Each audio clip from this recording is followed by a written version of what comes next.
Hey guys, RoonPicker here from the lockpicking video, and today we're looking at why you would want to use a warded padlock. Specifically today we're going to be looking at the Brinks 40mm laminated warded padlock. You can see right off the bat that it's a little bit smaller than your typical pin tumbler, and the keyway looks nothing like a pin tumbler keyway. It's wide open and it's almost like a half moon shape.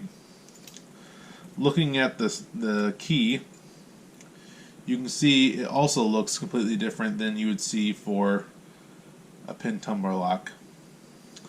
The reason for that is because this key turns around warding. They're called warded padlocks because each of these notches has a piece of metal that the key has to turn around. Do it this way actually so you can see. So if the metal's here, the key allows it to turn. If the key is here and the metal's here, it won't turn. So if we insert the key, we can say that the key does work. And into the hole, you can see that this lock can be shimmed. So you'd ask yourself, why would you want to use this padlock? Well, this padlock, unlike the pin tumblers and other locks, actually has one significant use that trumps all the other locks, and that is that it's perfect for cold weather environments. When it gets really cold and like you get ice on your padlock, this will be the only lock that will still, warded locks are the only ones that will still open. The reason for that being is that it doesn't have to move pins to open. There's a single piece of metal that when you turn, it actuates it. So if this is the metal holding your lock, when you turn it, it actuates and releases the lever. Because of that, it's great for cold weather. You can get ice in there and it'll still turn. But on the downside, it also makes it susceptible to very easy attacks to open it.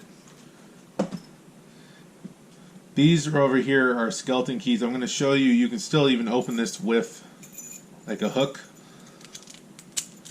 See, you can even open it with your hook. But I wanted to show off these skeleton keys. To achieve skeleton keys, all you have to do is take any warded key and figure out which of these notches is actually causing the lock to open, and then file down all the other notches. In this case, it's this last notch on the key, and because of that, you'll see through this progressive thing that we can determine which notch it is and which side of the notch it is. So let's start out with this key here, the skeleton key. You can see compared to this key, you can see is a lot different. We don't have all the extra notches, but we still have 4. So we'll start with 4, see if that opens the lock. And it does open the lock. So we go, okay, this opens the lock. Now let's get rid of some of the notches and see, is it these bottom notches that open the lock, or is it these top notches? So we'll switch over to this key here. You can see this one, we only have the top notches on it. We'll turn it in. You can see that the padlock still opens. So that tells us our initial theory that these ones at the top are what's opening it is correct.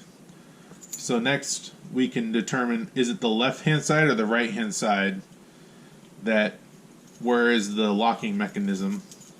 So we can use this key here and we can put it in, and we can try left or right. Start on the right. It looks like it is on the right hand side. Now in the field, like out in the wild, if you were to encounter one of these, you obviously wouldn't have the key to reference.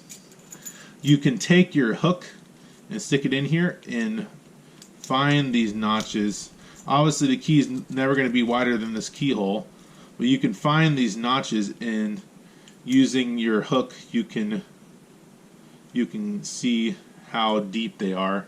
So you can take measurements, and that'll give you how wide to make these notches in the hole, or in the key, sorry. And then from those measurements, you can then proceed to make a key. So, like I said, in a security application, it's not very good, but in performance, it trumps other locks when it comes to cold weather environments. But that's what I wanted to show you guys today. These just came in the mail, so I was excited to show them. And I hope you guys learned a lot. If you like this kind of content, like, comment, subscribe, and I hope you have a wonderful day. Thanks. Bye.